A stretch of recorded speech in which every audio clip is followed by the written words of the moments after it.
Hello बच्चों, आप सभी बच्चों को पता है कि फाइनली एनटीए ने एक अपडेट दिया है 2 दिन पहले, जिसमें आप जेईई मेन 2025 के सेकंड अटेम्प्ट का बच्चों फॉर्म फिल कर सकते हो। लेकिन एक बहुत ही इंपॉर्टेंट इन्फॉर्मेशन देने वाला हूं कि आपको फॉर्म कब फिल करना चाहिए। क्या ये समय सही है फॉर्म फिल करने का?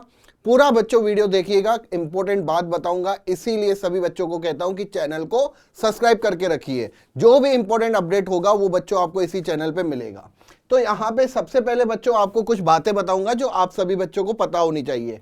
जेईई मेन की साइट पे अगर आप जाते हैं तो यहाँ पे बच्चों आपको एक प्रेस रिलीज हुआ था 1/5 को, जिसमें ये बताया गया था कि जेईई मेन के जो फॉर्म फिल की जो डेट है वो स्टार्ट हो चुकी है सेकेंड अटेम्प्ट की। और अगर हम एग्जामिनेशन की बात करें तो इसके एग्जाम कब होंगे बच्चों? 1 अप्रैल से 8 अप्रैल, जो कि हमने पहले ही आपको बता दिया था।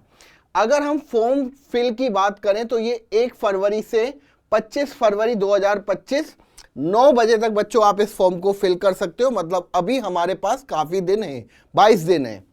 यहां पे अगर हम बात करें तो लास्ट जो डेट है पेमेंट करने का वो भी बच्चों 25 तारीख रखा गया है। ध्यान रखिएगा 11:50 तक रात को, ठीक है। अब यहाँ पे ये तो प्रेस रिलीज की गई थी, लेकिन सर फॉर्म कहाँ से फिल करना है? तो यहाँ पे बच्चों कैंडिडेट एक्टिविटी में आपको जाना है। जिन बच्चों ने ऑलरेडी पहले से ही फर्स्ट अटेम्प्ट दिया है उन बच्चों को यहाँ पे क्लिक करना है बीच वाले कॉलम्स में। और जो बच्चे नए हैं जिन्होंने फर्स्ट अटेम्प्ट का फॉर्म नहीं फिल किया था उन बच्चों को अब सब कुछ दोबारा, मतलब दोबारा तो नहीं, पहली बार सब कुछ उनको पर्सनल डिटेल हो गई, ठीक है ना, कॉन्टैक्ट डिटेल हो गई, एड्रेस हो गया, सब कुछ फिल करना पड़ेगा, ठीक है। लेकिन यहाँ पे जो बच्चा ऑलरेडी, जिसने सब कुछ ऑलरेडी डिटेल डाल रखी है, उसको लॉगिन करना है।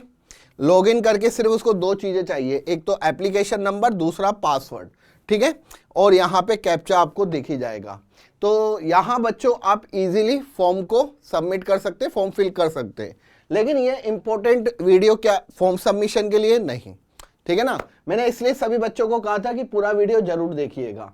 तो आप सभी बच्चों को समझ में आ गया होगा कि जिन बच्चों ने फॉर्म ऑलरेडी फिल कर रखा था फर्स्ट अटेम्प्ट के लिए, उन बच्चों को सिर्फ अब क्या करना है, 2 चीजें चाहिए, एप्लीकेशन नंबर और पासवर्ड, ठीक है, जिससे कि उनको बाकी की डिटेल डालने की जरूरत नहीं है। यहाँ पे बच्चा मुझे कहेगा कि सर मैं नेम चेंज करना चाहूँगा, सर मैं कैटेगरी चेंज करना चाहूँगा। मैं बच्चों को कहूँगा भाई बिल्कुल भी मत करना, ठीक है ना, क्योंकि आप सभी बच्चों को पता है कि आपका जो रिजल्ट निकलता है फर्स्ट अटेम्प्ट और सेकंड अटेम्प्ट का, वो कैटेगरी बेसिस पे निकलता है, ठीक है। अगर आपने एक में लिख दी जनरल, दूसरे में एसटी, तो आपका रिजल्ट ही जनरेट नहीं हो सकता, ठीक है। तो आपको किस में काउंट होगा? जनरल में काउंट होंगे। अब यहाँ पे बात आती है कि सर आपने जो ये वीडियो कहा है कि फॉर्म फिल करने का सही टाइम क्या है, तो आप सभी बच्चों को पता है कि अभी आपके फर्स्ट अटेम्प्ट का रिजल्ट नहीं आया है। और काफ़ी बच्चों को ये पता होगा कि मेरे 99.5 परसेंटाइल बन रहे हैं, मेरे 200 से ज़्यादा मार्क्स आ रहे हैं। अगर बच्चों आप इस बात से श्योर हो कि मेरे तो यार 250 240 मार्क्स आएंगे, तो अभी बच्चों आपको फॉर्म फिल करने की जरूरत नहीं है, ठीक है ना। आप सीधा क्या करिए, अभी एडवांस की तैयारी करिए, क्योंकि यहाँ पे कहीं ना कहीं आपने एक सेफ सीट सिक्योर कर रखी है एनआईटी के लिए। लेकिन सर क्या अभी हमें दोबारा फॉर्म फिल नहीं करना चाहिए?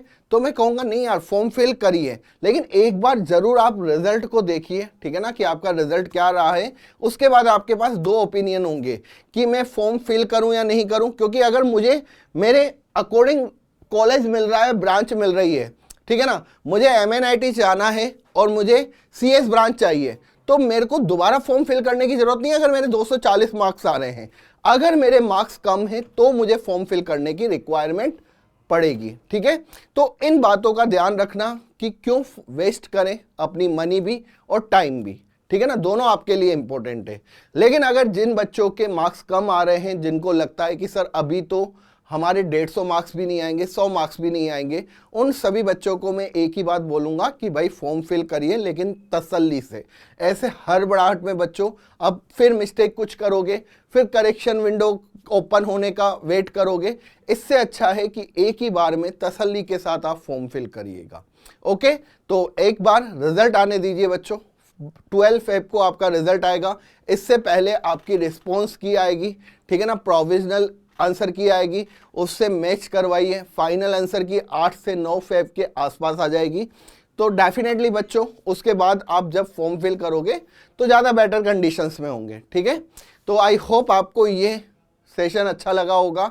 और अगर आपको यहाँ पे लगता है कि सर हमारा जो ये वीडियो है वो बहुत ही इंफॉर्मेटिव होता है हमारे लिए, तो मुझे कमेंट्स करके ज़रूर बताइएगा और चैनल को सब्सक्राइब ज़रूर करिएगा। Thank you.